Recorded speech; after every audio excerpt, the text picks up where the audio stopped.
कृष्णाय चैतन्य नाम्ने गौरत्विषे नमः। हे कृष्ण करुणा सिंधु दीनबंधु जगतपते गोपिशा गोपिकांत राधाकांत नमस्तुते। ताप्त कंचन गौरंगी राधे वृंदावनेश्वरी वृषभानुसुते देवी प्रणमामि हरिप्रिये। जय श्री कृष्ण चैतन्य प्रभु नित्यानंद श्री अद्वैत गदाधर शिवासादि श्री गौर भक्त वृंद।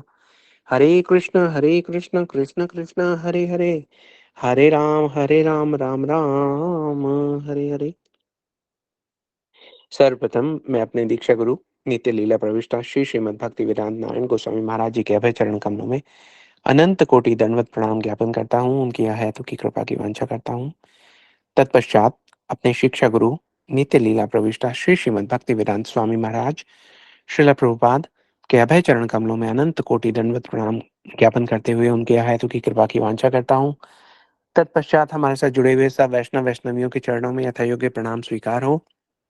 जी आप सब लोगों का बहुत बहुत स्वागत है राम कथा के इस सेशन में। राम कथा हमें इतनी सारी चीजें सिखा रही है, बता रही है, हमारा मार्गदर्शन कर रही है। हम देखते हैं कि कितने प्रकार से अपनी विभिन्न लीलाओं के माध्यम से भगवान हमें अपनी ओर आकर्षित करते हैं, भगवान हमें अपनी ओर बुलावा भेजते हैं।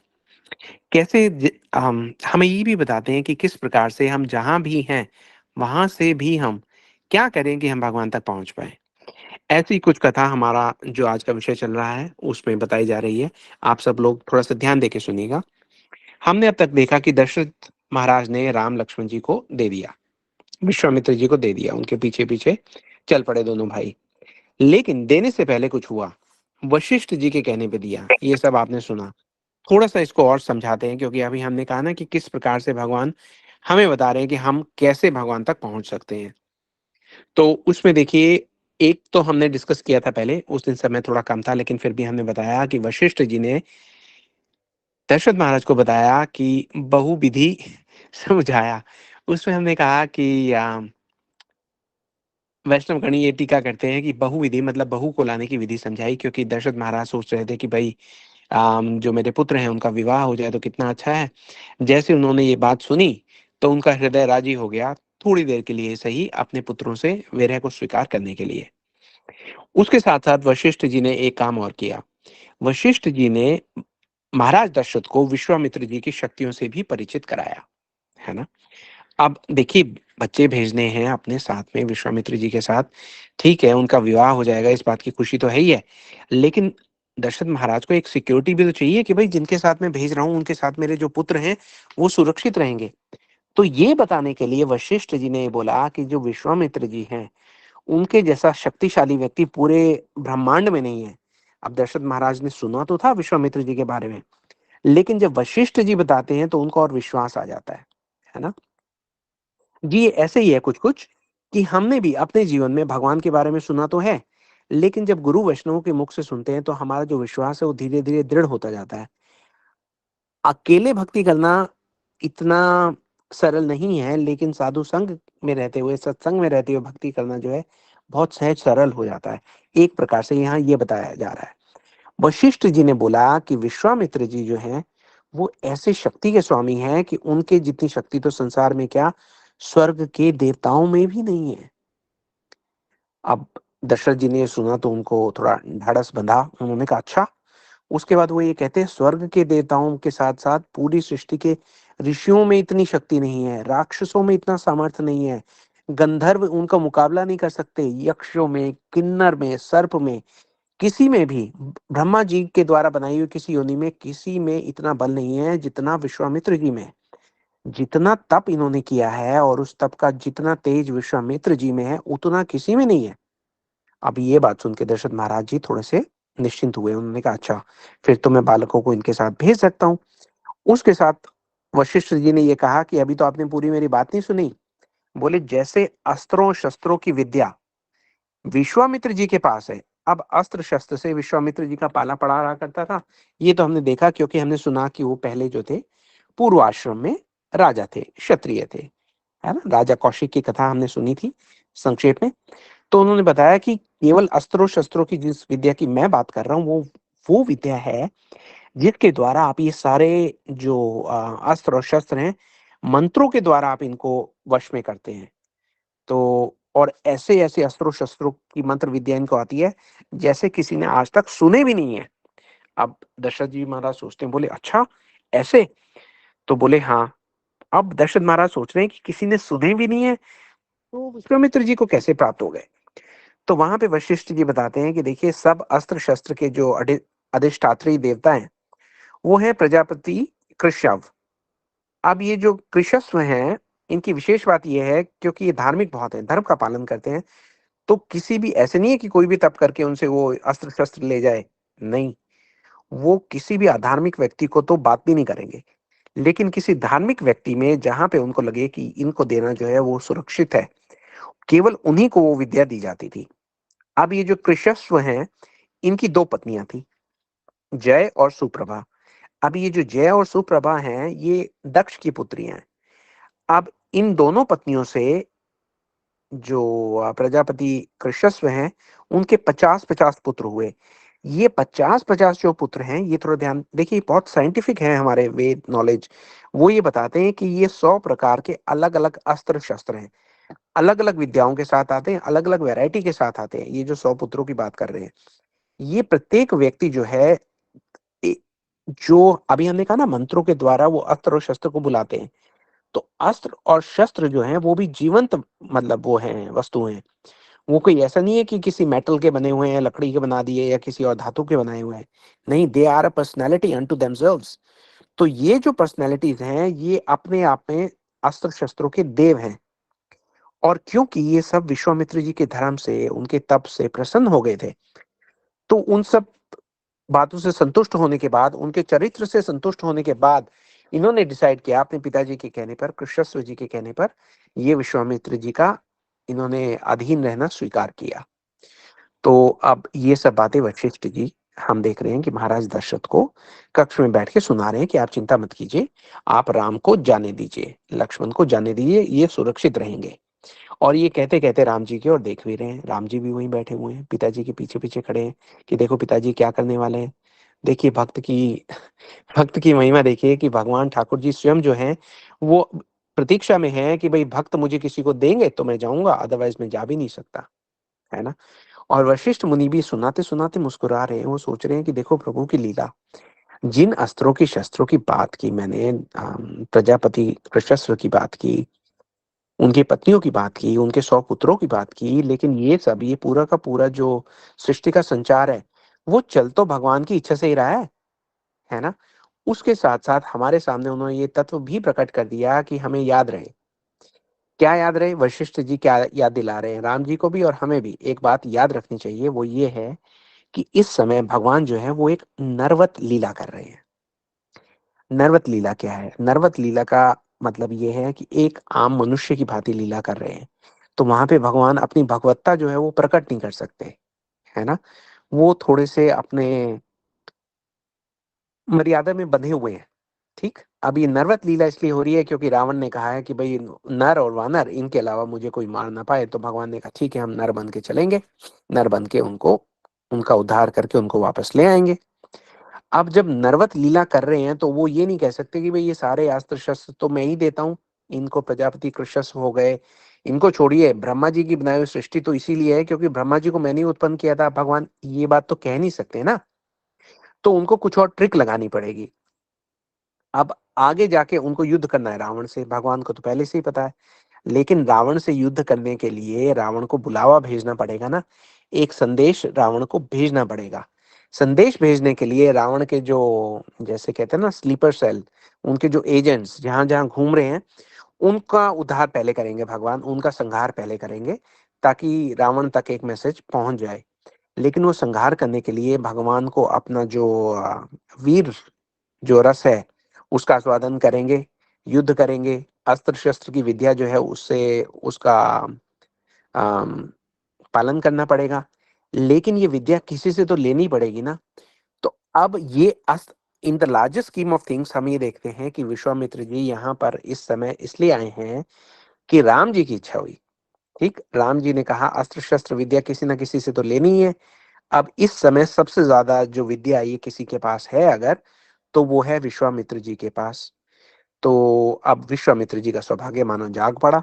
वो तो भगवान को ढूंढ ही रहे थे, लेकिन वो जप और तप के माध्यम से ढूंढ रहे थे। इसलिए भगवान जो थे वो उनकी दृष्टि में आते थे, फिर चले जाते थे, आते थे, चले जाते थे। उनका सौभाग्य वशिष्ठ जी जैसा सौभाग्य नहीं है कि कैसे भगवान के दर्शन उनको रोज रोज करने को मिल रहे हैं। भगवान स्वयं उनका शिष्य बनकर उनके आगे पीछे घूम रहे हैं। ये सौभाग्य तो नहीं था विश्वामित्र जी का, लेकिन उनके पास जो भी था, उन्होंने सोचा कि मैंने अपने जप से, तप से, प्रभाव से जो भी मेरे पास है, सब मैं भगवान के पास जाके उनके चरणों में समर्पित कर दूंगा। और भगवान तो इससे प्रसन्न हो ही जाते हैं। भगवान तो कहते ही हैं, जब देखिए भगवान श्रीमद् भगवत गीता में हमें बहुत अच्छी तरीके से एक्सप्लेन किया है भगवान ये कहते हैं कि किस प्रकार से हम अपनी भक्ति को सुदृढ़ करें, भगवान से एक संबंध बनाए तो कैसे बनाए। तो वहां पे भगवान ये बोलते हैं, 9वां अध्याय है, शायद 27वां श्लोक संख्या है। भगवान ने अर्जुन को कहा कि यत करोषि यद अश्नासि यज जुहोसि दधासि यत यत तपस्यसि कौन्तेय तत् कुरुष्व मद अर्पणम। इसका मतलब ये है कि आप जो भी करें, है ना, जो भी आप कार्य करते हैं, जो भी आप खाते हैं पीते हैं, जो भी यज्ञ करते हैं, जो दान करते हैं, जो तपस्या करते हैं, उस सब को तत्कुरुष्व मद अर्पणम, मुझे आप अर्पण कर दीजिए, मुझे आप भोग लगा दीजिए, मेरी सेवा में उसको लगा दीजिए, है ना। तो इस प्रकार से जब हम अपने कर्मों को, जो भी कर्म है, कितने सारे कर्म है, भगवान ने कहा कि सब के सब कर्म मेरे साथ संबंध जोड़कर किसी न किसी प्रकार से मुझे अर्पण कर दीजिए। विश्वामित्र जी का जो अभी प्रोफाइल है वो ये है कि उन्होंने अपने जप से, तप से, इतनी सारी विद्याएं जो अर्पित कर ली हैं, अब वो भी ये सोच रहे हैं कि तत्कुरुष्व मदार्पणम, हे भगवान आप ये सब मेरे से स्वीकार कर लीजिए, ये सब मैं आपके चरणों में अर्पित कर देना चाहता हूँ। राम जी अब ये सारी विद्याएं प्राप्त करेंगे और लीला करते करते हमें बता देंगे कि भक्ति ही सब विद्याओं का आधार है। इतनी सब विद्या की, वो सब सारी विद्या भगवान के चरणों में पहुंचाकर उनको मिला क्या? उनको मिला भक्ति। इसका मतलब जो भक्ति है वो सर्वश्रेष्ठ है। हमें ये नहीं समझना चाहिए कि कोई भी विद्या, इस जगत की का कोई भी ऐश्वर्य, कोई भी ऐसी चीज है जो भक्ति से ऊपर है। भगवान ये बता रहे हैं, भक्ति से ऊपर कुछ भी नहीं है। ठीक, चलिए वापस चलते हैं। हम देख रहे हैं कि विश्वामित्र जी दोनों बालकों को लेकर चल पड़े थे। नदी के किनारे आए, वहां पे बालक जो है सोए उठे, उनको निहार रहे हैं, और वो वहां पे निहारते निहारते, वाल्मीकि रामायण ने बहुत सुंदर इसका वर्णन किया है वाल्मीकि जी ने। वो देख रहे हैं, राम जी को सोते हुए देख रहे हैं, लक्ष्मण जी को सोते हुए देख रहे हैं, उनका मुख निहार रहे हैं। वो भूल जाते हैं विश्वामित्र जी कि मैं कौन, मेरी विद्या कहाँ, क्या जब, क्या तब, क्या ये संसार, क्या ये सृष्टि, सब उनके लिए मानना कोई मायने रखता ही नहीं है। केवल उनका जो मुखारविंद है उसको निहारे जा रहे हैं, निहारे जा रहे हैं, निहारे जा रहे हैं।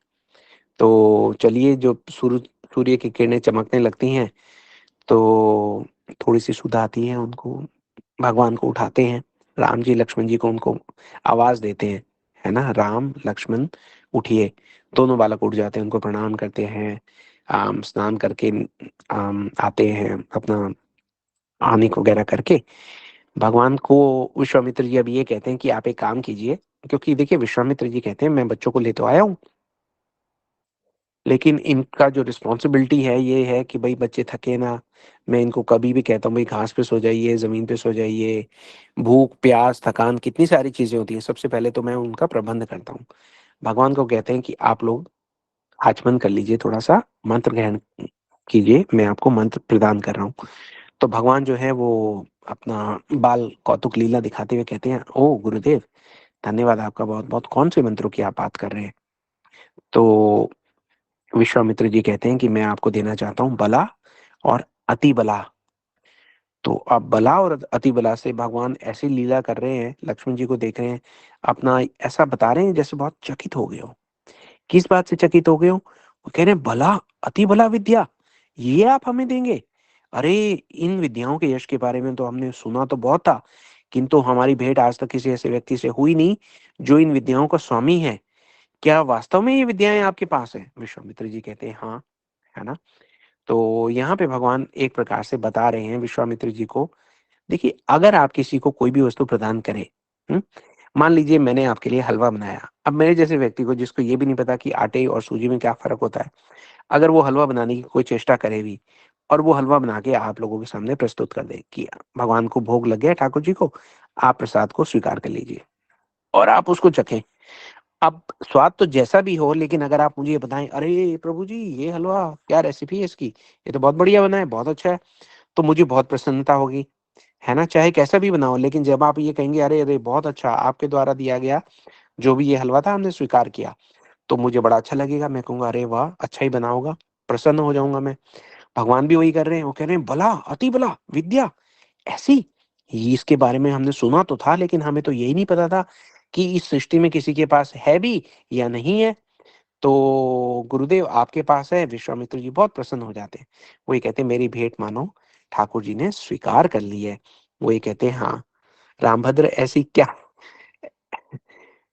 बोले ऐसी क्या वस्तु है पूरे संसार में जिसके बारे में आपको पता नहीं, लेकिन फिर भी आप इस प्रकार से पूछते हैं, तो मैं आपको बताता हूँ कि हाँ, ये बला और अति बला जो विद्या है, ये देखिए हर प्रकार के ज्ञान का दीप समझिए।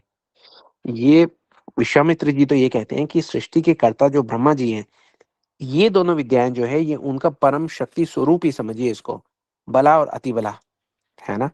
जी, अब इससे होगा क्या क्या? वो ये कहते हैं देखिए मैं आपको ये जो विद्याएं हैं इस समय इसलिए प्रदान कर रहा हूँ क्योंकि ये विद्या देने के बाद इन मंत्रों के जाप से आप जब भी आप इनका जाप करेंगे, आपको कभी कोई थकान नहीं आएगी, आपको कभी कोई ज्वर नहीं आएगा, कोई शारीरिक व्याधि नहीं आएगी, कभी आपको भूख या प्यास ये कभी व्यथित कर ही नहीं पाएंगी, है ना? बोले अगर आप सो भी रहे होंगे तो नींद में भी कोई भी राक्षस आपका बाल भी बांका नहीं कर पाएगा। पूरी धरती पर ऐसा कोई व्यक्ति नहीं होगा जो आपका सामना कर पाए। बोले ये तो होगी आपकी वीरता की बात। उसके अलावा आपके सौंदर्य की, आपके सक्षमता की, आपके ज्ञान की, धर्म के सार की, बोले ये सारी विद्याएँ जो हैं ये आपको बड़ा सहज स्वतः प्राप्त हो जाएँगी। तो इसीलिए विश्वामित्र जी कहते हैं कि बला अति बला जो है हर प्रकार के ज्ञान का आप द्वीप समझिए। वो ये कहते हैं जब सृष्टि का निर्माण किया था, तो ब्रह्मा जी की ये मतलब सुप्रीम एसेट था उनके पास जो आज मैंने आपको दिया है। अब ये कहते-कहते विश्वामित्र जी जो हैं थोड़ा रुक जाते हैं। जैसे वो ये कहते हैं कि ये आज मैंने आपको प्रदान किया है, आप इसे स्वीकार कीजिए। तो विश्वामित्र जी सोचते हैं ये मैंने जो जितने सारे गुण बताए कि इस विद्याओं में हैं, ये मैंने बताए किनको? तो अखिल ब्रह्मांड नायक भगवान को मैंने स्वयं ये बताया। तो विश्वामित्र जी ये कहते हैं कि देखिए मैं आपको बता रहा हूँ, I am a little embarrassed, क्योंकि इन सब गुणों की तो आप खान हैं, है ना? लेकिन फिर भी मैं ये कह रहा हूँ इसलिए आप मुझ पर कृपा कीजिए और इन सब विद्याओं को मेरी भेंट समझकर आप स्वीकार कर लीजिए। भगवान जो है वो प्रणाम करते हैं, राम लक्ष्मण अ, विश्वामित्र जी उन मंत्रों का पाठ कर रहे हैं। उन मंत्रों को राम लक्ष्मण जी जो हैं वो आत्मसात कर रहे हैं, हाथ जोड़ के उनको स्वीकार कर रहे हैं। विश्वामित्र जी उनको आशीर्वाद दे रहे हैं, उनके आशीर्वाद को अपने मस्तक पर धारण कर रहे हैं। ये करते-करते विश्वामित्र जी को प्रसन्न करने के लिए उनको ये दिखाया गया कि राम और लक्ष्मण जी की जो आभा है, वो और भी ज़्यादा स्वर्णिम हो गई हो, है ना? स्वयं सूरज का मानो तेज बढ़ गया हो। वाल्मीकि जी ये कहते हैं कि अब सूरज का तेज कैसे बढ़ सकता है? ये तो हमारी कल्पना में नहीं आता क्योंकि सूरज का तेज पहले ही हमें लगता है इतना बड़ा है। लेकिन भगवान जो है वो असंभव को संभव कर सकते हैं। इसलिए ऐसा प्रतीत होता है कि राम लक्ष्मण जिनकी आभा की छटा कोई बता ही नहीं सकता कि उसकी शोभा कितनी है, वो शोभा में भी वृद्धि हो गई, वो और भी ज़्यादा स्वर्णिम हो गया, स्वयं सूरज का तेज बढ़ गया हो। चलिए उन्होंने स्वीकार किया हाथ जोड़कर। अब आगे बढ़ते हैं। विश्वामित्र जी ने ये सब विद्याएँ उनको दे दी हैं, उनको सुरक्षित कर दिया है एक प्रकार से। वाल्मीकि जी ने ये नोट कर लिया है, तुलसीदास जी इसके बारे में बता रहे हैं। अब कुछ साक्षी चाहिए उनको, ताकि चारों तरफ ये बात फैल जाए कि भई विश्वामित्र जी के द्वारा दी गई विद्या के कारण भगवान ने इन सब राक्षसों का वध किया। अदरवाइज़ तो कोई भी व्यक्ति समझ जाएगा कि भई इतने राक्षसों का वध अगर किसी ने किया है, तो भगवान ही कर सकते हैं। इतने शक्तिशाली राक्षसों को कोई व्यक्ति तो मार ही नहीं सकता। केवल क्षत्रिय होना जो है, वो क्वालिफ़िकेशन नहीं है इनको मार देने की। बहुत दिव्य शक्तियों का स्वामी होना चाहिए। और वो तो तभी हो सकता है जब उसको कोई दिव्य शक्ति प्राप्त हो। अब ये दिव्य शक्ति भगवान ने इस लीला के द्वारा ले ली है विश्वामित्र जी से। लेकिन इस बात को फैलाने के लिए उनको कुछ साक्षी भी चाहिए। तभी देखते हैं कि वो जिस वन में हैं, वहाँ से चारों तरफ से साधु और संत, क्योंकि वो अलग-अलग अपने साधना में बैठे हुए थे, अपने ध्यान में लीन थे, तो उनको ये प्रतीति हुई कि भगवान मानो उनकी ओर बढ़ रहे हों। उनमें से किसी ने भी अब तक भगवान के दर्शन नहीं किए थे। भगवान की जो दिव्य ज्योति है जिसमें वो लीन होने की चेष्टा कर रहे थे, ऐसा लगा कि वो जो दिव्य ज्योति है, दिव्य प्रकाश है, वो हल्का पड़ रहा है और उसके पीछे से भगवान का सौंदर्यमान रूप जो है प्रकट हो रहा है। वो समझ गए कि कुछ यहाँ पे हो रहा है। तो सारे के सारे एक दिशा में आकर्षित हुए। वो दिशा, वो स्थान, वो स्थली वही थी जहाँ पर राम और लक्ष्मण जी बैठे हैं विश्वामित्र जी की शरण में। तो वहां पर चारों ओर से साधु संत मिलने आते हैं। तो भगवान कहते हैं, अरे इतने सारे साधु यहाँ पर, गुरुदेव क्या बात है? तो विश्वामित्र जी बताते हैं कि देखिए ये बहुत पवित्र स्थल है, ये यहाँ पर गंगा जी और सरयू जी का मिलन स्थल है। सरयू जी के बारे में बताते हैं कि किस प्रकार से मानसरोवर का ही एक एक्सटेंशन है। अम, सारे साधु संत यहाँ पे इसलिए रहते हैं क्योंकि ये तीर्थ है। तो भगवान पूछते हैं, अच्छा तीर्थ है, क्या तीर्थ है, हमें भी तीर्थ की कथा बताइए। वहां पे फिर वो ये बताते हैं कि अंग देश है। अंग देश क्या है वो बताया जाता है। आप सब लोगों ने कथा सुनी ही है कि एक बार कामदेव आए थे शिव जी को ध्यान से बाहर निकालने के लिए, क्योंकि देवता चाहते थे कि वो शिव जी से बात करें कि शिव जी आप विवाह कर लीजिए। शिव जी विवाह नहीं कर रहे थे, सती देवी जी के जाने के बाद की बात बता रहे हैं हम। तो कामदेव जी आए, तो ये वही जगह है जहाँ पे शिव जी ने बैठ के तपस्या की थी। तो शिव जी क्योंकि यहाँ पर बैठे थे, इस स्थान का प्रभाव इतना है कि जो भी साधु संत यहाँ पे आता है वो भी भगवान के ध्यान में डूब जाने की जो प्रेरणा है वो स्थल से प्राप्त करता है। और इसको अंगदेव इसलिए कहते हैं क्योंकि शिव जी ने अपनी तीसरी नेत्र खोल दिया था। कामदेव जो है वो भस्म हो गया था, फिर भगवान ने उनको आशीर्वाद दिया, लेकिन कोई शरीर नहीं था कामदेव के पास। उनको कहा कि वो अनंग है। अनंग से इस देश का नाम अंग देश पड़ा। तो अंग देश की महिमा के बारे में भगवान ने सुना, स्थापित किया। वो इसलिए किया क्योंकि उनको पता है कि मेरे परम भक्त जो है शिव जी, वो यहीं पे बैठे हुए थे। इस स्थान की महिमा के बारे में कुछ ना कुछ यहाँ पर प्रकाश फैलना चाहिए। यही सोचकर भगवान ने ये प्रश्न किया। विश्वामित्र जी ने उनको बताया। सबने शिव जी को मन ही मन प्रणाम किया। उसके बाद भगवान आगे बढ़ते हैं। आगे बढ़ते हैं तो एक बड़ा विकट वन देखते हैं। उस वन को देख कर राम और लक्ष्मण जी एक और प्रश्न पूछते हैं विश्वामित्र जी से कि भाई ये कैसा वन है? इस वन के बारे में हमें कुछ बताइए, इसका क्या इतिहास है? तो विश्वामित्र जी बताते हैं कि देखिए ये वन जो था बहुत पावन पुनीत हुआ करता था। जैसे हम पीछे देख के आए थे, अंग देश की भांति यहाँ पर भी भक्ति का प्रचार प्रसार था। साधु संत बहुत यहाँ रहते थे। ये भूमि बहुत पवित्र हुआ करती थी। तो राम जी पूछते हैं कि पवित्र हुआ करती थी, इसका क्या अर्थ हुआ? इसका अर्थ ये हुआ कि अब पवित्र नहीं है क्या? तो ये बताते हैं कि नहीं, अब तो यहाँ पर कोई साधु संत रहते नहीं है, क्योंकि यहाँ पे ताड़का घूमती है। ताड़का जो है वो बहुत बड़ी राक्षसी है। सब जो पवित्र लोग हैं उनको तो प्रताड़ित करती है। उन्होंने कहा, "ये ताड़का कौन है? हम तो मारीच और सुबाहु के लिए आए थे।" तो विश्वामित्र जी बताते हैं कि ये ताड़का जी जो है ये मारीच और सुबाहु की मम्मी है, उनकी माता जी हैं। तो और इनकी वजह से ही ये पवित्र स्थली जो है ये अब वीरान उजाड़ पड़ी हुई है। वो कहते हैं, अच्छा ताड़का, ताड़का के बारे में बताइए। मारीच और सुबाहु के बारे में तो हमने सुना था, ताड़का कौन है उसके बारे में संक्षेप में बताइए। तो फिर विश्वामित्र जी उनको बताते हैं कि भाई एक यक्ष थे, उनका नाम सुकेतु था, उन्हीं संतान थे। उनको कोई संतान नहीं थी, उन्होंने बड़ा तप किया। ब्रह्मा जी प्रसन्न हुए। ब्रह्मा जी ने उनको वरदान दिया कि आपको पुत्री होगी। उस पुत्री में इतना बल होगा जितना 1000 हाथियों में होता है। पुत्री उनके घर में हुई, उसका नाम ताड़का रखा गया। उनका विवाह हुआ सुंदा से। उनको एक पुत्र हुए, मारीच। मारीच जो थे वो थोड़े दुष्ट स्वभाव के थे। उनको साधुओं का श्राप मिला, वो राक्षस बने। राक्षस बन के वो अगस्त्य मुनि के आश्रम में जाकर उपद्रव कर रहे थे। तो अगस्त्य मुनि बड़े क्रोधित हुए और जी अगस्त्य मुनि के श्राप से ये पूरा परिवार जो ताड़का, मारीच और सुबाहु जो है, ये नरभक्षी राक्षस बन गए, है ना? नरभक्षी राक्षस इसलिए बन गए क्योंकि देखिए अगस्त्य जी भी कोई मतलब ऐसे नहीं है ना, भारी भरकम साधु हैं। बहुत प्रभावी संत हैं, भगवान के भक्त हैं। उन्होंने सोचा कि इनको मैं ऐसा श्राप देता हूँ कि इनका कल्याण भी हो जाए और भगवान की लीला में ये सहायक भी बन जाए।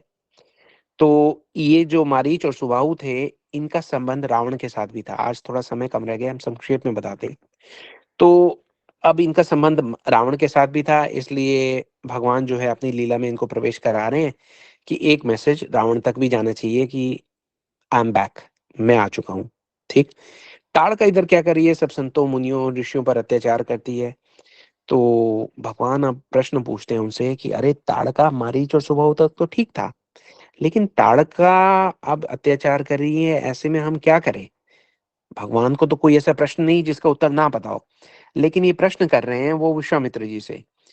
तो विश्वामित्र जी बता रहे हैं कि भाई स्त्री तो है, लेकिन भगवान वो इसलिए है कि विद्या भी और अविद्या भी दोनों स्त्रियां हैं।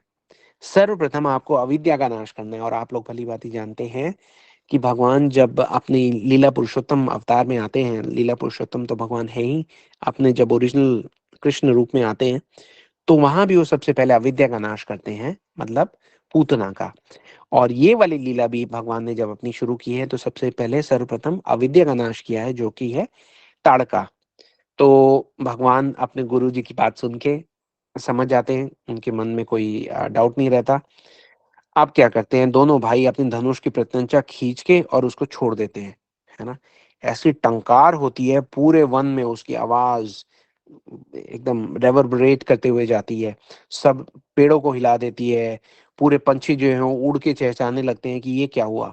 एकदम से पूरे वन में भगवान की धनुष की जो प्रत्यंचा है वो भगवान ने जो खींच कर छोड़ी है, ये इनविटेशन भेज दिया है ताड़का को, मारीच को, सुबाहु को, कि भाई हम यहाँ पर आ गए हैं, अब आप जरा आइए, आपके उद्धार का लगता है समय हो आया है।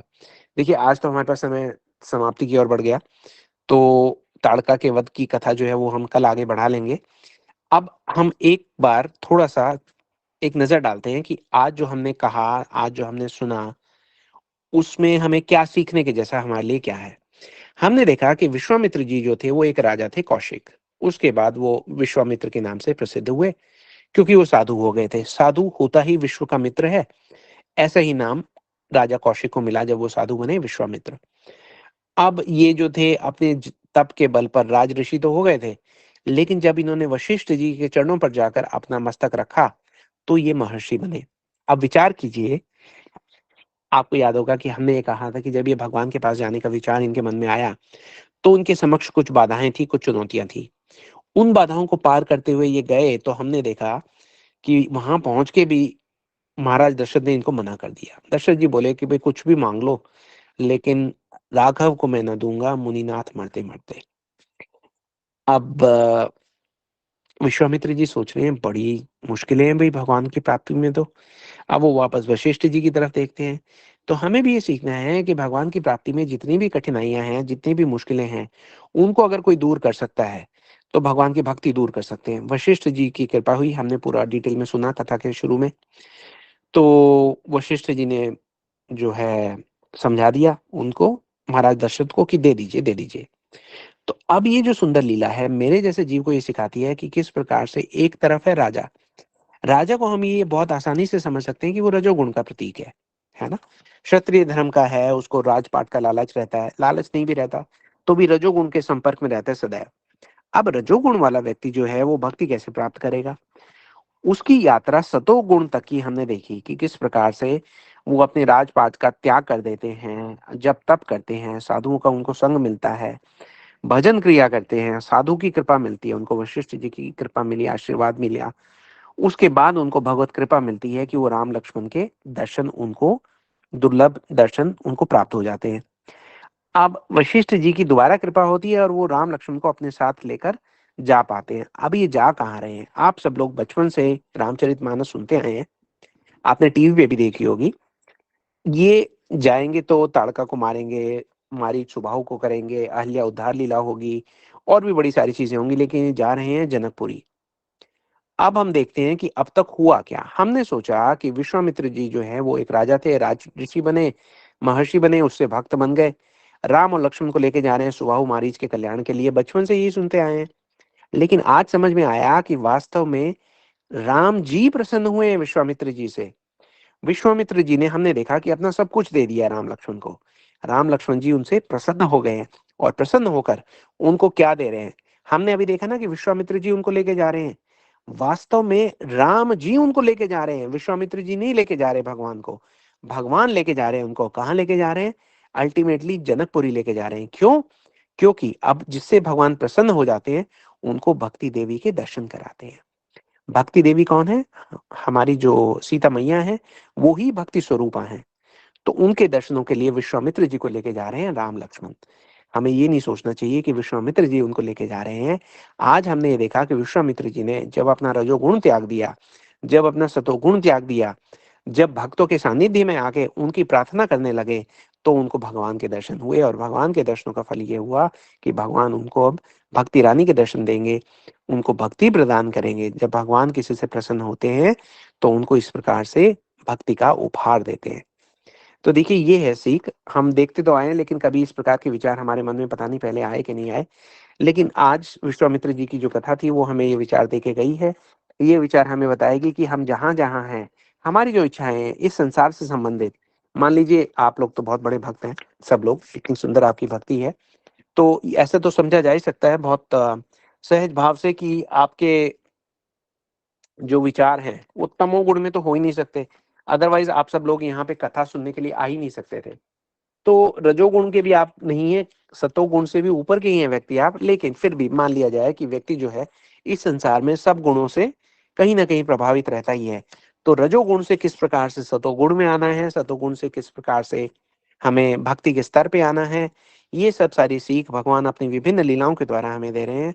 हम इन सीख को लेकर अपने हृदय में धारण करें और सोचें कि हम किस प्रकार से अपने आगे का जो रास्ता है, जो भक्ति मार्ग है, उसका किस प्रकार से साधन करें कि हमारी उस पर प्रगति हो। इसी विचार के साथ आज हम इस कथा को, सत्र को यहाँ पे विश्राम देते हैं। आप सब लोगों का यहाँ पे आने के लिए, हमारे साथ जुड़ने के लिए, अपना आशीर्वाद देने के लिए बहुत बहुत धन्यवाद। कल जो ताड़का उद्धार लीला है उसको हम पूरा डिटेल में करेंगे, और उससे भी हमें सीखने को बहुत बहुत चीजें मिलेंगी। आपसे हमारी यही प्रार्थना है कि इन सब सीखों को आप अपने हृदय में बैठा लीजिए। ये सब लीलाएं, ये कथाएं हमारा कल्याण करने के लिए ही आई हैं। भगवान ने तो जिसको नष्ट करना था उनके लिए तो कोई बड़ी बात नहीं है, बैठे बैठे विचार करें और सब हो जाए। लेकिन भगवान यहाँ आते हैं, लीलाएं करते हैं, ताकि हमें अपने साथ संबंध जोड़ने का एक अवसर प्रदान कर सके। उस अवसर को आप आत्मसात कीजिए, अपने जीवन का कल्याण कीजिए, उसे सफल बनाइए। जय श्री राम, जय श्री राधे, हरे कृष्णा। अगर किसी का कोई प्रश्न है, कोई कुछ पूछना चाहे, तो आप हैंड रेज कर सकते हैं, निशा दीदी आपको बुलाएंगी। अगर किसी का कोई प्रश्न नहीं है तो इस सत्र को हम यहाँ पे विराम दे सकते हैं। हरे कृष्णा, सभी को दंडवत प्रणाम। धन्यवाद प्रणाम दीदी। दंडवत प्रणाम प्रभु जी।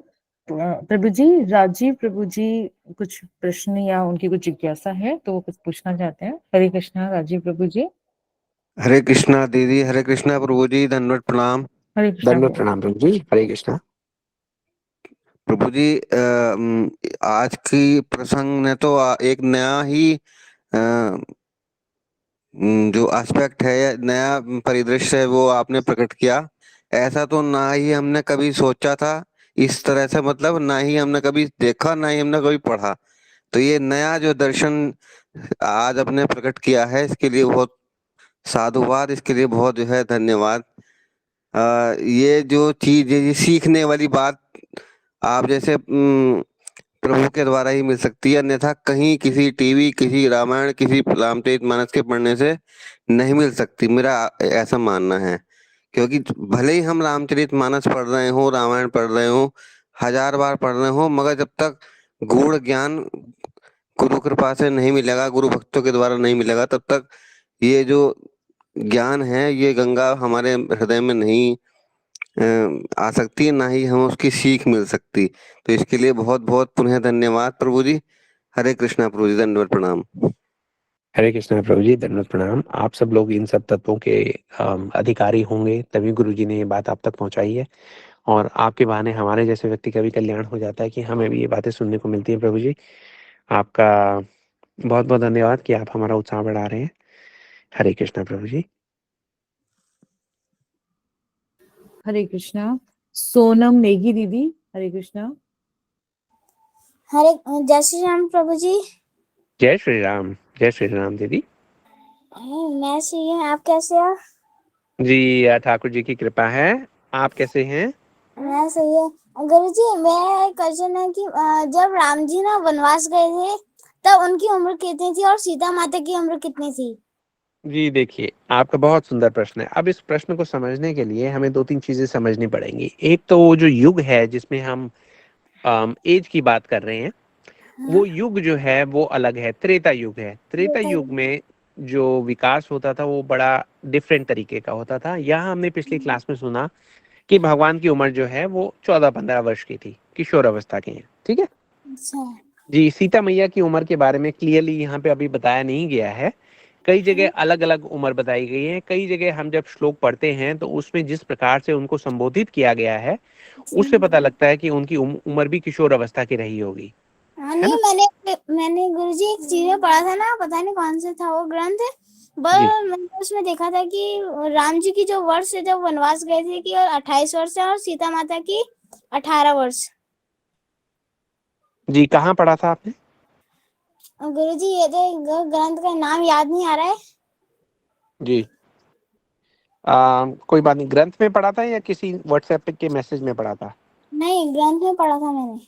जी ग्रंथ में पढ़ा था। अच्छा जी, देखिए हाँ ये बात कई जगह हमने भी पढ़ी है और काफी इसकी पॉसिबिलिटी है कि ये जो है सही हो सकता है। लेकिन हमें ये भी समझना है, देखिए कई सारे जो राम कथा है वो बहुत सारे ग्रंथों पर आधारित है। बहुत सारे कल्प के अलग अलग सिद्धांत इस पे लगते हैं। हम ये देखते हैं कि जैसे कि वाल्मीकि जी ने लिखा हाँ वाल्मीकि रामायण, है ना। हाँ तुलसीदास जी ने लिखा रामचरितमानस, हाँ कालिदास जी ने लिखा रघुवंश, जयदेव जी ने लिखा प्रसन्न राघवम, हाँ कुमार दास जी ने जानकी हरण में लिखा है, क्षेमेंद्र जी ने रामायण मंजरी है ये। और इसके अलावा जो रामायण है उसका जो उल्लेख है वो श्रीमद् भागवतम में भी आता है, अच्छा पद्म हाँ पुराण में भी आता है, विष्णु पुराण में भी आता है, ब्रह्म पुराण कूर्मा पुराण में भी आता है। आपने उसमें से कुछ कुछ कथाएं जो सुनी है वो वहां से भी ली गई हैं, क्योंकि हम थोड़ा यहाँ से लेते हैं थोड़ा वहां से। उसके अलावा उपनिषद भी हैं। दो उपनिषद हैं, एक तो है श्री राम आम, हाँ पूर्व तापनी योग उपनिषद और एक है श्री रामोत्तर तापनी योग उपनिषद। तो ये सारे जो उपनिषद हैं उसमें राम कथा के बारे में इतना इतना बताया गया है। उसके अलावा हम ये देखते हैं, ये तो हम हिंदी और संस्कृत की बात कर रहे हैं, तमिल में भी अलग से है कंब रामायण, मलयालम में है, कन्नड़ में भी है। तो मतलब अलग अलग जगह जो ये आपका जो प्रश्न है वो अलग अलग प्रकार से बताया गया है। तो हो सकता है कि ये जो आप उम्र बता रहे हैं वो भी ठीक उम्र हो, है ना। गुरुजी एक और क्वेश्चन था कि वो सुंदरकांड उन्होंने लिखी है ना, तुलसीदास जी ने। जी तुलसीदास जी ने पूरी रामचरितमानस लिखी है और उसमें सुंदरकांड भी उसी का ही एक पार्ट है। यस। तो जय श्री राम गुरुजी। ओके जी, जय श्री राम। हरे कृष्णा। मिताली दीदी, हरे कृष्णा। हरे कृष्ण प्रभु जी, धन्यवाद, प्रणाम। हरे धन्यवाद कृष्ण प्रणाम दीदी। दीदी, हरे कृष्ण। प्रभु जी आप बहुत सुंदर कथा सुना रहे हैं, बहुत जो हमें पता नहीं था कभी भी। वही, थैंक यू प्रभु जी इतनी सुंदर कथा सुनाने के लिए। प्रभु जी जी मेरा एक क्वेश्चन हाँ, था। जी जी एक्चुअली पूछिए। मेरी बेटी का भी था, वो कह रही थी कि जितना हम प्रहलाद जी के बारे में सोचते मतलब बोलते हैं बताते हैं, तो ध्रुव जी के बारे में क्यों नहीं इतना पता कि वो इतने बड़े भक्त थे। जी ध्रुव जी के बारे में भी पूरा बताते हैं, ऐसी बात नहीं है। ध्रुव जी जो है उनका पूरा का पूरा जो कथा जैसे है मैं वो जय ध्वनि देखती हूँ ना, तो उसमें प्रहलाद जी का है। तो जब भी आते तभी बोलती मम्मा ये पूछो कि ध्रुव जी की क्यों नहीं जय ध्वनि होती। इसलिए वो मेरे पास ही बैठी बस देखिए करी अच्छा, ठीक बात है। जी देखिए प्रहलाद महाराज जी जो थे वो इतने सौभाग्यशाली थे कि उनको गुरु की प्राप्ति जो है मैया के गर्भ में ही हो गई थी, है ना। तो जिसके जन्म में, जिसके जीवन में जो गुरु पदाश्रय जितनी जल्दी ग्रहण कर लेता है उतनी जल्दी वो जो है वो व्यक्ति शुद्ध हो जाता है। ध्रुव जी के मन में एक इच्छा थी कि मैं राज्य को प्राप्त करूं। भगवान की इच्छा नहीं थी, राज्य की इच्छा थी। वो तो जब भगवान के दर्शन हो गए तब उनका आइडिया चेंज हो गया। उन्होंने कहा नहीं नहीं, अब तो मुझे कुछ और नहीं चाहिए। भगवान ने कहा कि अरे नहीं, अब मैं आ गया हूं तो मैं कुछ ना कुछ तो दे के जाऊंगा, है ना। भगवान कहते हैं ना, चार प्रकार के व्यक्ति जो है वो मेरे पास आते हैं।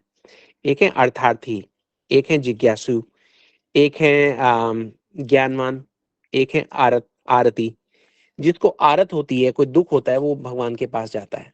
ठीक है। यहाँ पर जो ध्रुव महाराज थे उनको एक दुख था। वो अपने पिता की गोदी में जाकर बैठे, उत्तानपाद जी की, और जो माता थी उन्होंने उनको उतार दिया। उन्होंने कहा नहीं नहीं, आप यहाँ पे नहीं बैठ सकते क्योंकि आपने मेरी कोख से जन्म नहीं लिया है। अब ध्रुव महाराज जो थे बड़े दुखी हुए, उनको आरत हुआ, दुख हुआ। फिर थोड़े वो अर्थार्थी भी थे, उनको अर्थ भी चाहिए था। उन्होंने कहा कि भाई मुझे राज्य चाहिए, मुझे अपने पिता से भी बड़ा राज्य चाहिए, है ना। तो भगवान आए, भगवान ने उनको राज्य प्रदान कर दिया। लेकिन जो प्रहलाद महाराज थे, उन्होंने कभी ये नहीं कहा कि भाई मुझे कुछ चाहिए।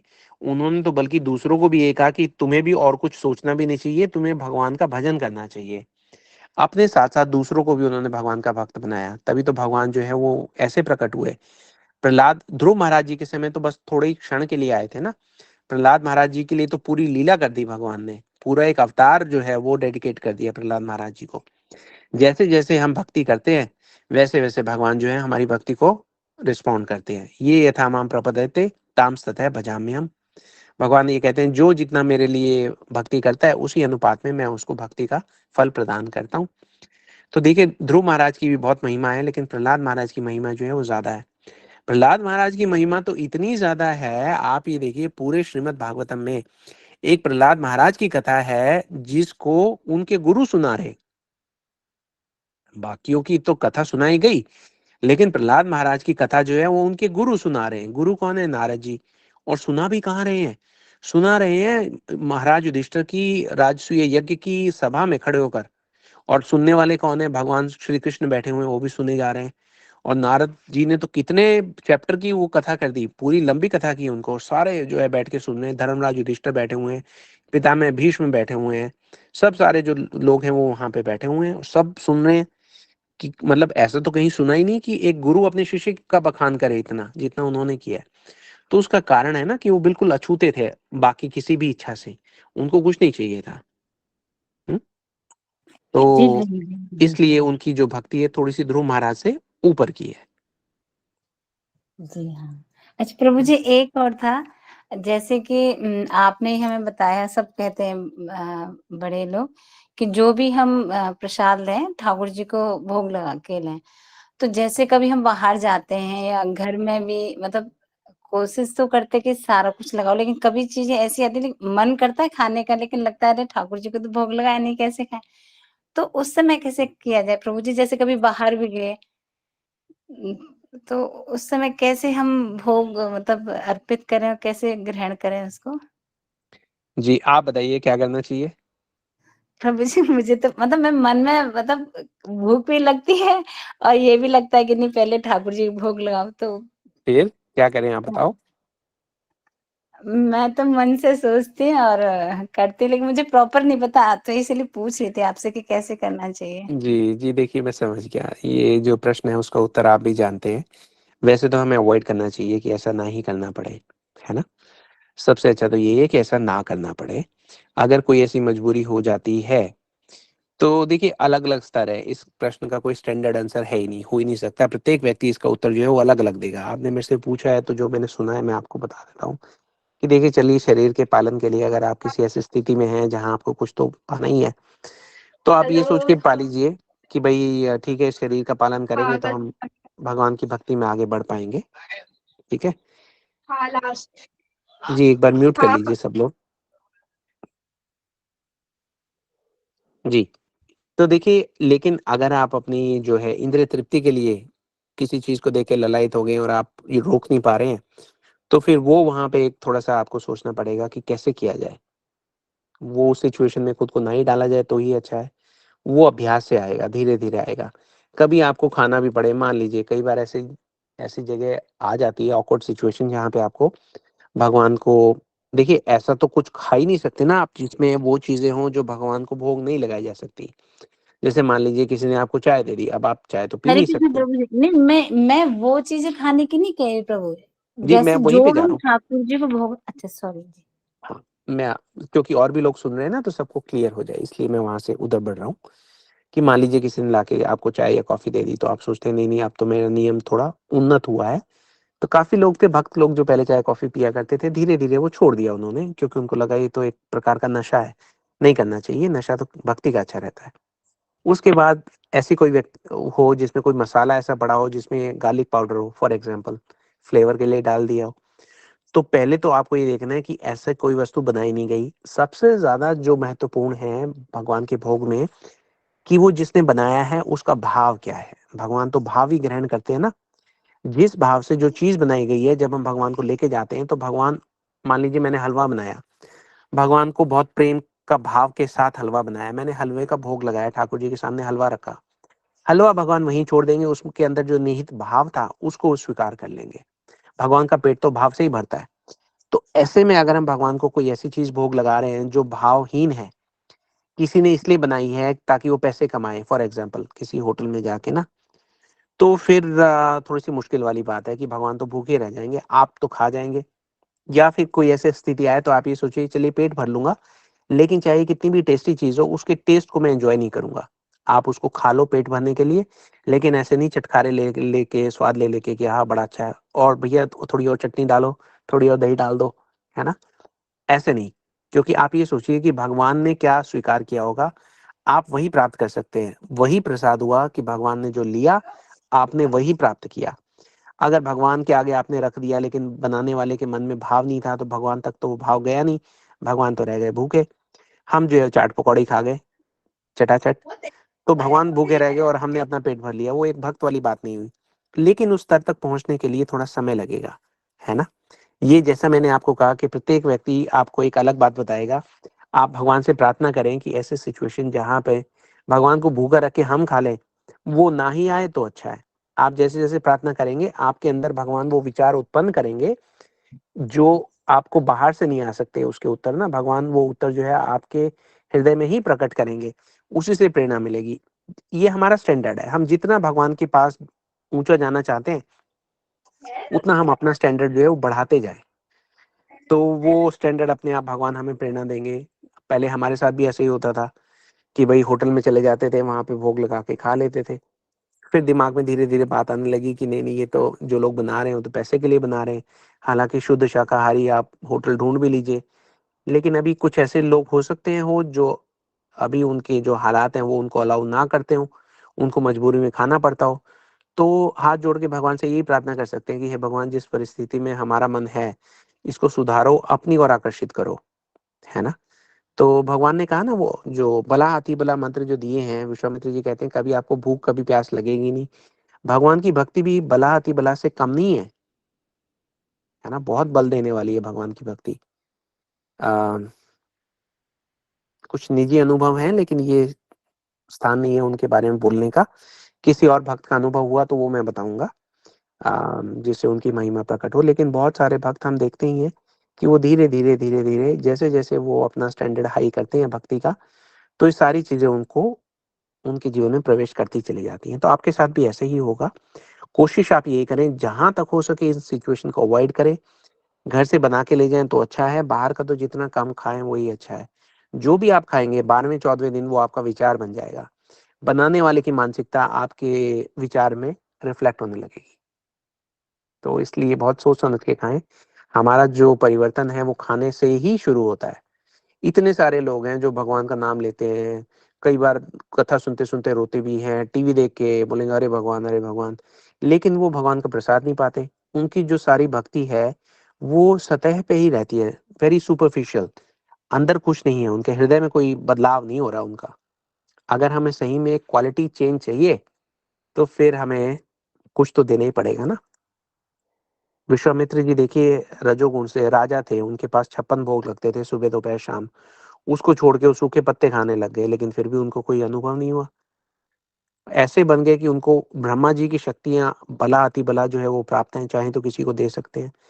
तो भगवान की भक्ति से क्या नहीं मिलता। भगवान को भोग लगाने का जो भाव है वो आपको इतनी प्रसन्नता दे सकता है जो आपको स्वादिष्ट से स्वादिष्ट व्यंजन भी नहीं दे पाएंगे। तो we have to find the right taste for us to savour, है ना जी। That will happen with time, that will happen with practice, that will happen with the blessings from our guru or gradually.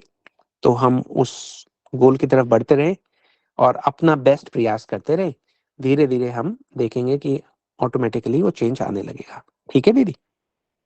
जी प्रभु। प्रभु जी बहुत बहुत धन्यवाद आपको, बहुत अच्छे जी से थैंक यू दीदी। हरे कृष्णा। हरे कृष्ण प्रभु जी, धन्यवाद। धन्यवाद प्रणाम। हरे कृष्णा। सुरिंदर सरीन प्रभु जी, हरे कृष्णा। दंडवत प्रणाम प्रभु जी, दंडवत प्रणाम। धन्यवाद प्रणाम प्रभु जी। हरे कृष्णा। कैसे हैं आप?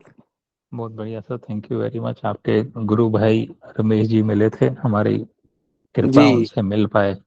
अरे प्रभु जी जी अच्छा धन्यवाद प्रभु जी, प्रभु जी। सीधा आता हूँ प्रश्न पे और लोगों जी का टाइम ना जाए। जी प्रभु जी। जी, मैं एक रिसर्च थोड़ी सी कर रहा था और हम्म, समय के कारण पूरी रिसर्च नहीं कर पाया, मगर आप लोग इन टीम और आपको इंसाइक्लोपीडिया है सारी धार्मिक नॉलेज के लिए, तो आपके सामने ये प्रश्न रख रहा हूँ। प्रभु जी, ये त्रेता युग अभी आपने बताया, त्रेता युग के टाइम पे राम जी की कथा हो रही है जी जी। तो इस समय में average age of the human being कितनी थी और एवरेज हाइट कितनी थी, ये मेरे को मिल नहीं पाई। हालांकि हालांकि वो आ रहे थे फिगर्स, बट आपसे ऑथेंटिक इंफॉर्मेशन की चेष्टा करता हूँ, रिक्वेस्ट करता हूँ।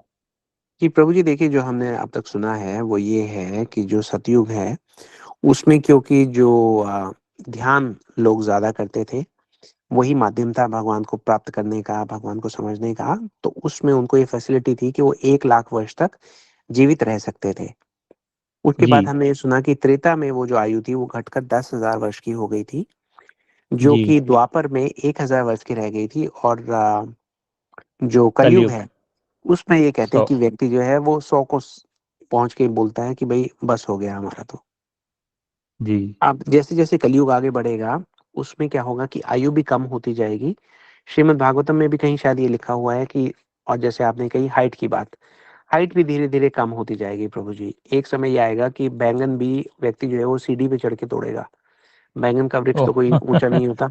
आगे आने वाला समय जी बताया गया है। तो हम भी देखते हैं प्रभु जी की जिस प्रकार से खाद्य पदार्थों के साथ छेड़छाड़ की जा रही है ना, कितनी बातें जी सुनते हैं कि अब तो बीज, असली खाने के बीज जो हैं वो आपको जान के हैरानी होगी, अब तो वो लगभग बचे ही नहीं है। सबको पेटेंट कर लिया गया है और सबको हाइब्रिड बना दिया गया है।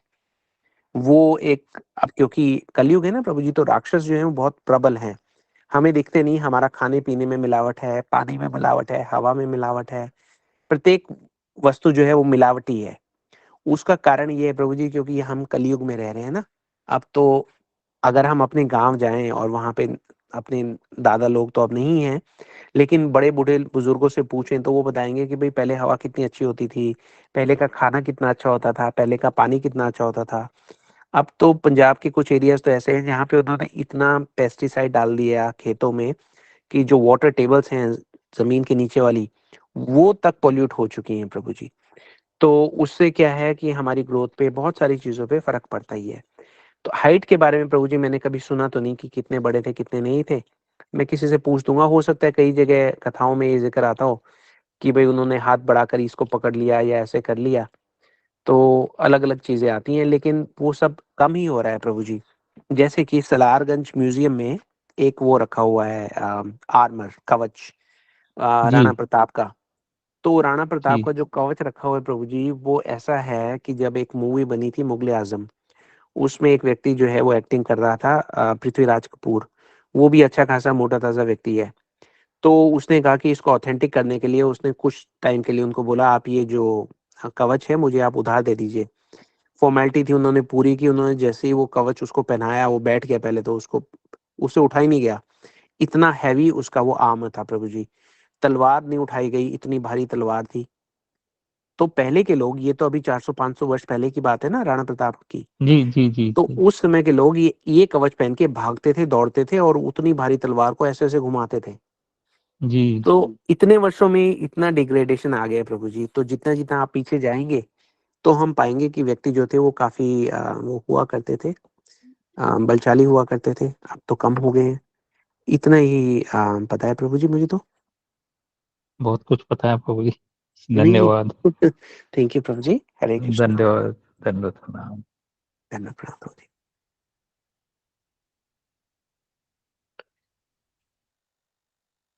जी निशा दीदी, और किसी का कोई प्रश्न? हरे कृष्णा। राजीव प्रभु जी। हरे कृष्णा प्रभु जी, पुनः आपकी कृपा मिल जाए तो बेहतर होगा। एक प्रश्न था कि जो मारीच का वध किया था भगवान ने, वो तो काफी बाद किया था। तो सुबाहु के साथ में जो मारीच की आप वृत्तांत बता रहे हैं, वो दूसरे मारीच से क्या प्रभु जी? जी प्रभु जी, आगे आने वाली कथा में, कल की कथा में ये भेद भी खुल जाएगा। अच्छा जी प्रभु जी, हरे कृष्णा प्रभु जी। हरि बोल प्रभु जी। हरे कृष्णा। सुरेंद्र प्रभु जी। हो हरे गया कृष्ण। मैडम, हरे अच्छा कृष्णा अच्छा दीदी, हो अच्छा गया। अच्छा अच्छा अच्छा, आपका हैंड रेज था प्रभु जी, इसलिए मैंने बोला। और किसी का कोई प्रश्न है या कोई विचार, कोई सुझाव? कमला नेगी दीदी, हरे कृष्णा। हरे कृष्णा प्रभु जी, दंडवत प्रणाम। दंडवत हरे प्रणाम दीदी, कृष्णा हरे प्रभु कृष्ण। जी, हरे कृष्णा दीदी, हरे कृष्णा प्रभु जी। जी दीदी, हरे कृष्णा।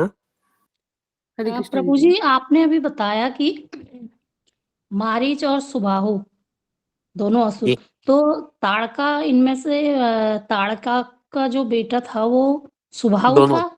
दोनों दोनों? दोनों जी। जी प्रभु, थैंक यू जी प्रभु जी। दीदी। हरे जी कृष्णा जी, प्रभु जी, दंडवत हरे प्रणाम। कृष्ण जी, दंडवत प्रणाम। हरे कृष्णा अच्युत प्रिया दीदी। प्रभु जी हरे कृष्णा, दंडवत प्रणाम दीदी, दंडवत प्रणाम दंडवत प्रभु प्रणाम जी। दीदी, हरे कृष्ण। प्रभु जी आपकी दंडवत कथा, प्रणाम दीदी। प्रभु जी आपका तो क्या कहें, आपकी कथा बहुत ही सुंदर है, सब इतने इंस्पायर होते हैं। और प्रभु जी दूसरी बात कि आपने बताया विश्वामित्र जी ने अपना कौन सा गुण त्याग दिया था? तेरी प्रभु जी, ऋषि जो होते हैं मुनि, उनके अंदर तो सतोई गुण होता है ना? जी सारे गुण वो होते हैं, ये गुण रजोगुण तमोगुण भी होते हैं। जी, आपका बहुत अच्छा प्रश्न है दीदी। जी, दीदी ने एक प्रश्न पूछा है सब लोगों के कल्याण के लिए कि हमें ये किस प्रकार से समझ में आए जो गुणों की बात हम कर रहे थे। देखिए, गुण जो हैं, हमने ये कहा कि पहले जो विश्वामित्र जी थे वो एक राजा थे। राजा मतलब क्षत्रिय थे ना, उनको थोड़ा सा रजोगुण में रहते हैं। वो रजोगुण में इसलिए रहते हैं कि उनको गुस्सा आना, जोश में आना, ये सारी चीजें वो हैं जो एक क्षत्रिय को ग्रसित करती ही हैं। मान लीजिए युद्ध में जाना है उनको शत्रु का नाश करने के लिए ना, तो उनको क्रोध जो है उसको अपने साथ लेके जाना पड़ेगा। बिना क्रोध के तो वो किसी से युद्ध नहीं कर पाएंगे ना। वहां पे जाके वो किसी से प्रेम प्रीति की बात करना पॉसिबल नहीं है। तो इसलिए ये रजोगुण के संपर्क में रहते हैं, है ना। तो रजोगुण को इन्होंने त्याग दिया जब ये राजा थे। तो उन्होंने, जैसा पिछली कथाएं आपने सुनी होंगी कि किस प्रकार से उनका जो है थोड़ा सा झगड़ा हो गया था वशिष्ठ जी के साथ। उन्होंने कहा ये गैया मुझे दे दीजिए, उन्होंने गैया नहीं दी वशिष्ठ जी ने। गैया जो थी उनकी वो नंदिनी, उसको इतनी प्रभावी थी कि उसने वहीं पे सेना प्रकट कर दी, उनकी सेना भी हरा दी। तो कौशिक राजा की सेना को भी परास्त कर दिया। तब उनको पता लगा कि भाई ये जो तपोबल है ये तो क्षत्रिय बल से कहीं ज्यादा है। हालांकि ये दिखते तो रहते तो सतोगुण में है। तो उन्होंने डिसाइड किया कि भाई मुझे भी इसी प्रकार का जो वो है बल है वो चाहिए। उसके लिए उन्होंने जब तब प्रारंभ किया, अपना राज्य जो है उसको त्याग दिया। राज्य त्याग दिया, अपना खान पान जो है वो बहुत सिंपल सरल कर दिया। बाद में तो कई जगह ये लिखा है कि पत्ते खाकर रहते थे। तो एक प्रकार से वो सतोगुण की शरण में आ गए, लेकिन क्योंकि वो रजोगुण में इतना समय रह चुके थे तो रजोगुण उनका पीछा आसानी से छोड़ नहीं रहा था, उनको क्रोध आ रहा था। तो जब वो वशिष्ठ मुनि के लेवल के वो नहीं बन पाए, महर्षि नहीं बन पाए, तो उनको बड़ा क्रोध आया। हमने पीछे पूरी कथा की थी। वो क्रोध में वो एक दिन वशिष्ठ मुनि पर आक्रमण करने के लिए चल पड़े। लेकिन वशिष्ठ मुनि के जो सुंदर सुकोमल वचन थे वो सुनकर उनका जो हृदय था उससे वो जो रजोगुण था वो सदा सदा के लिए चला गया। और उसके बाद जैसे ही उन्होंने वशिष्ठ जी के चरणों में अपना मस्तक रखा, वैसे ही उनका सतोगुण भी चला गया, वो अब भक्त बन गए। एक भक्त को भगवत गीता में भगवान बताते हैं कि तीनों गुणों के ऊपर उठना होता है। तमोगुण तो हम सब जानते हैं कि भाई बदनाम है, इसलिए प्रत्येक व्यक्ति तमोगुण से तो संपर्क करना ही नहीं चाहता। तमोगुण का व्यक्ति जो होता है वो कोई कार्य करना नहीं चाहता है। अम, उसका खान पान बड़ा दूषित होता है। अंडे, मांस मछली टाइप की चीजें वो खाता है। हमारे यहाँ तो एक्चुअली प्याज और लहसुन को भी तमोगुण में ही माना गया है। उसके बाद आता है हमारा रजोगुण। रजोगुण में ये है कि बड़ी टेस्टी टेस्टी चीजें चाहिए होती है, मिर्च मसाला थोड़ा तेज चाहिए होता है, वैसी वस्तुएं खाने का दिल करता है। सतोगुण में व्यक्ति जो है वो सरल भोजन करता है। भक्त जो है, भक्त ये कहता है, जैसे आज हमने कहा यज करोषि यद असनासी, जो भी करता है वो उसको भगवान को अर्पित कर देता है। ठीक है, वो तीनों गुणों के ऊपर पहुंच जाता है। तो तीनों गुणों के ऊपर क्या मिलता है व्यक्ति को? भक्ति। भक्ति का जो गुण है वो तमोगुण, रजोगुण और सतोगुण तीनों से ऊपर है। श्रील प्रभुपाद ने, स्वामी महाराज जी ने एक बहुत सुंदर आर्टिकल लिखा था एक बार। वो ये कह रहे थे कि ये जो गुण है तमोगुण, इससे छुटकारा आसानी से मिल जाता है। रजोगुण जो है इससे छुटकारा भी आसानी से मिल जाता है। लेकिन ये जो सतोगुण है ना, ये व्यक्ति को बहुत समय तक पकड़ कर रहता है, क्योंकि इसके साथ व्यक्ति का अहंकार जुड़ा रहता है। वो ये कहता है, अरे मैं तो बहुत अच्छा आदमी हूँ, मैं तो सतोगुण का आदमी हूँ, देखो मैं तो सरल जीवन, उच्च विचार, ऐसा मेरा आधार, ऐसी ऐसी बातें कह के वो संतुष्ट हो जाता है ना। भगवान ने जब ये सृष्टि बनाई तो कृपा करके हमें इस सृष्टि में एक चीज रख दी कि कोई भी चीज हमें ज्यादा समय तक संतुष्ट ना कर पाए। किसी भी चीज को पाने के बाद हम ये सोचते हैं इसके ऊपर कुछ और होगा, है ना। तो ऐसे ही व्यक्ति, जब सतोगुण वाला व्यक्ति, उसको कहीं भाग्य से किसी साधु का संग मिल जाता है, तो वो सोचता है इसके ऊपर भी कुछ है, सतगुण के ऊपर कुछ है, इसका मतलब सतगुण भी त्यागा जा सकता है। तो ये तीनों गुण जब हम त्यागते हैं तभी हमें भक्ति मिलती है। तो ये वाला जो आपका प्रश्न है बहुत अच्छा है। एक्चुअली ये टॉपिक बहुत बड़ा है, मैं बोल तो कुछ और रहा हूँ, लेकिन मेरा दिमाग 4 अलग-अलग डायरेक्शन में जा रहा है कि ये भी बोलना चाहिए, ये भी बोलना चाहिए, लेकिन वो सारी बातें एक बार शुरू हुई तो 1 घंटे तक चलेंगी।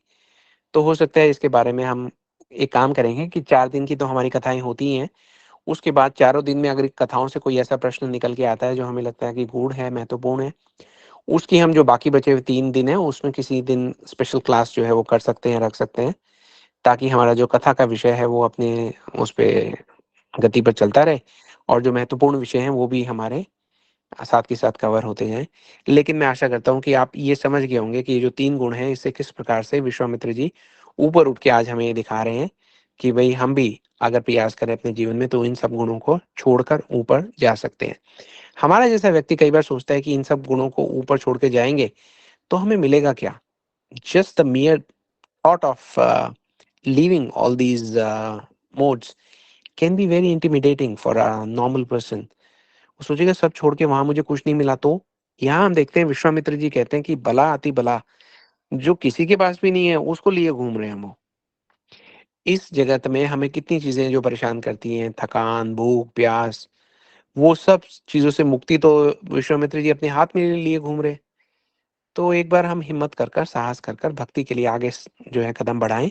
भगवान जो है हमारा मार्ग अपने आप प्रशस्त करते जाएंगे, हमें आगे बढ़ाएंगे। तो यही विचार जो आज की कथा का है वो हमें साथ लेके चलना है।